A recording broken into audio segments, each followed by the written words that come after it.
years ago, a private citizen challenged the constitutionality of amendments that set presidential term limits and restrictions on presidential candidates. On Tuesday, the Caribbean Court of Justice ruled those amendments were validly enacted or fit and proper. Hello, welcome to InfoHub Extended. Roundabouts. Approaching a roundabout.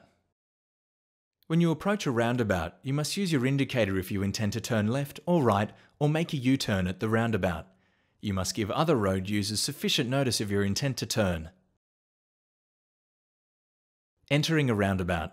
When entering a roundabout, you must slow or stop to give way to any vehicle already in the roundabout. You must also continue to use your indicators if you intend to turn left or right or make a U-turn. Turning left. When turning left, you must indicate left on approach and be travelling in the left-hand lane unless there are road markings with other instructions. Stay in the left lane and exit in the left lane. Turning right. When turning right, you must indicate right on approach and be travelling in the right-hand lane unless there are road markings with other instructions. Making a U-turn. When using a roundabout to make a U-turn, you must approach in the right lane and signal right.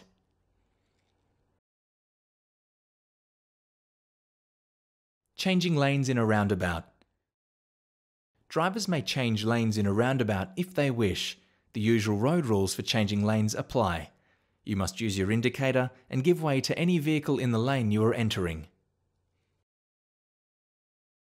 Going straight ahead. You don't need to signal when approaching the roundabout if you are going straight ahead. You may approach the roundabout from either the left or right lane unless there are road markings with other instructions. Exiting a roundabout.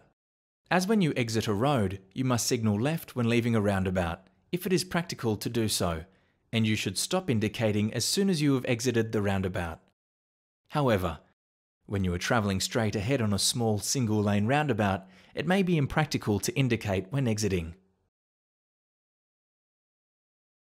In 2000, bipartisan work by the Constitutional Reform Commission led the passage of Act No. 17 of 2001.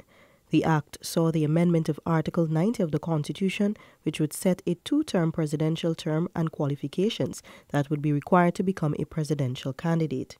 A mysterious resident of Lot 4 West Rumville, Cedric Richardson, in December 2014 moved to the High Court to ask the then Acting Chief Justice Ian Chang to determine if this act was unconstitutional.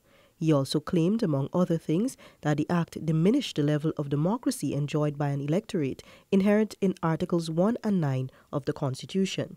The case was ostensibly designed to allow opposition leader Bar Jagdeo to run for the presidency for a third term, since he has already served 2 terms as president from 1999 to 2011. Jagdeo's party, the PPP, won a narrow minority government in the 2011 elections and lost to the APNU-AFC coalition in 2015. In July 2015, former Acting Chief Justice Ian Chang posited, among other things, the presidential term limit was unconstitutional without the approval of the people through a referendum. Former Speaker of the National Assembly, Minister Raphael Trotman, appealed Justice Chang's ruling in the Court of Appeal. Former Acting Chancellor of the Judiciary, Justice Carl Singh, Justice of Appeal B.S. Roy, and current Acting Chief Justice Yonit Cummings Edwards presided over the case. Before Justice Singh demitted office, he upheld the Chang ruling that Act 17 of 2001 was unconstitutional by split decision. C.J. Cummings Edwards dissented. She upheld the validity of Act 17 of 2001, stating it did not require approval by referendum. It is not unconstitutional. It did not diminish the democratic right of the electorate, she said. Attorney General Williams then appealed the ruling at the Caribbean Court of Justice, CCJ, in Trinidad and Tobago, the final appeal court recognized by Guyana. More than a year after the appeal was filed, the CCJ upheld the validity of the amendments to the Constitution in a 6-1 decision. President of the CCJ, Sir Dennis Byron, said setting restrictions on who can become president and how long a president can serve is democracy at work. The Constitution could have made the qualifications to elect as president, subject to the deepest level of entrenchment. But by providing different levels of entrenchment for Articles 1 and 9 on the one hand, and Article 90 on the other hand, The inescapable conclusion was that the framers of the Constitution did not envisage that altering the qualification to be president would necessarily impact on the democracy or the sovereignty of the people of Guyana. Sir Dennis concluded the premise that Articles 1 and 9 implied an unlimited right to choose the head of state was not obvious. The establishment of qualifications for the position of president was normal in democratic constitutions and does not diminish substantive voter choice. The CCJ's president noted that the qualifications for office, citizenship, residence and term limits were clearly addressed by the amendments put forward in Act No. 17 of 2001. The establishment of qualifications for the position of president was normal in democratic constitutions and does not diminish substantive voter choice. Additionally, after rebutting the submission by counsel on behalf of Mr. Richardson that the political theories of John Locke and the American philosopher Jonathan Mansfield supported the view that a core feature of a democratic state was the unrestrained freedom to select a representative,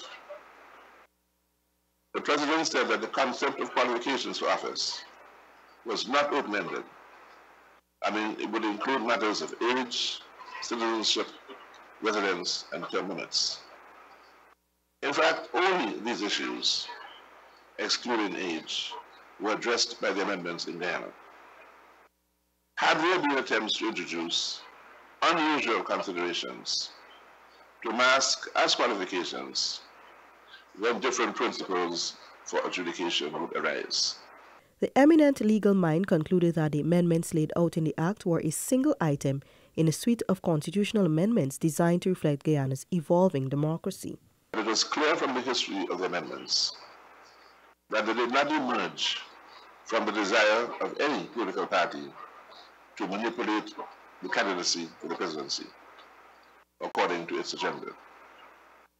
It represented the considered opinion of the 1999 Constitutional Reform Commission after extensive national consultation of the national view on what was required to enhance democracy in Guyana, making the Constitution more relevant to the needs of citizens and reduce racial and political tensions in the country. And the amendments had national support. The CCJ ruling on the third-term case is especially meaningful for those who served on the Constitutional Reform Commission in the 1990s. Prime Minister Moses Nagamutu said the ruling by the country's final court of appeal validates the work undertaken by the Constitutional Reform Commission. It means that our Constitution is supreme. It means that if the Constitution says that there are only 2 terms for a person wanting to be president, then that is the law. The PM served on the Constitutional Reform Commission in 1996. Minister of Natural Resources Raphael Trotman, a party in the third-term case, said the ruling vindicated the struggles faced by the Reform Commission.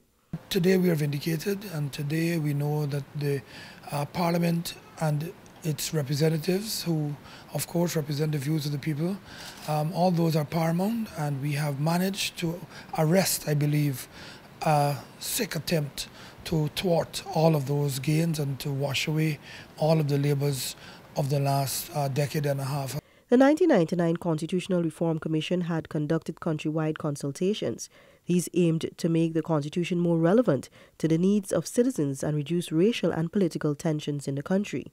Minister of State Joseph Harmon notes that the country can now move forward in unity to address issues affecting the nation. The ruling itself, I believe, should bring to an end speculations. It basically says that the interpretation which the courts have given to provisions in our Constitution are important. It also reinforces the fact that citizens of this country can utilize the judicial process to get an outcome. Prime Minister Nagamutu called for the respect of the judicial system following the CCJ's ruling. I believe that this slaughter of our judicial system of judicial officers should come to an end. That the ambition of one person should not be used as an instrument to destroy our symbols of justice and fairness, our symbols of judicial review and of resolution of conflicts. The Prime Minister noted that the public now questioned the opposition leader's sincerity when he stated that he was not interested in a third term following the CCJ's ruling on the matter. When the amendments to Article 90 were taken to the National Assembly in 2000, both the PPP and the PNC voted for there to be only 2 terms for anyone who would contest the presidency. Opposition leader Bar Jagdeo was one of the signatories that was present in Act No. 17 of 2001. Prime Minister Moses Nagamutu noted there were persons inside the PPP who did not support a motion for Jagdeo to run for a third term. I believe that we have to be more decisive in public life. And I have seen the attempts that have been made to start a campaign for a third term for Mr. Jagdeo. And I am now questioning whether or not he had been sincere when he said he was not interested in a third term. Minister of State Joseph Harmon said the PPP would now have to decide who will be their next presidential candidate. At the level of the parties, I believe the PPP will have to now make their own determination going forward, because it was a ruling about Mr. Jagdeo's eligibility for running as a third term for president. You know, presidential elections are not due until 2020. So that's a matter which the PPP has to deal with. Minister Harmon noted the CCJ's ruling upholds the Constitution's restriction on serving more than 2 terms as a president. Once you had actually served as a president, that it is really the highest office in the land. And so in the sense I get is that this is really what the input or the intent of the provisions of our Constitution is that once you've actually run and you had held that high office, that really you should not seek again elected political office. This position was supported by Minister of Natural Resources Raphael Trotman. It was never expected that a former president would ever want to come back into office, and that is why the retirement package and salary is so good.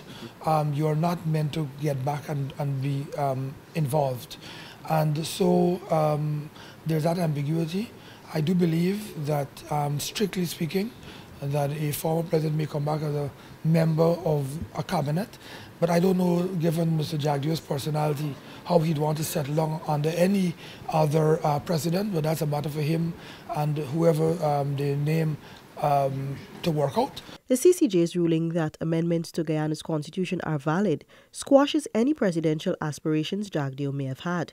The constitution also effectively bars him for serving as prime minister. Article 101 of the constitution notes, a person who is not eligible to be elected as president shall not be eligible for appointment as prime minister. This brings us to the end of another program of InfoHub Extended. Thanks for watching.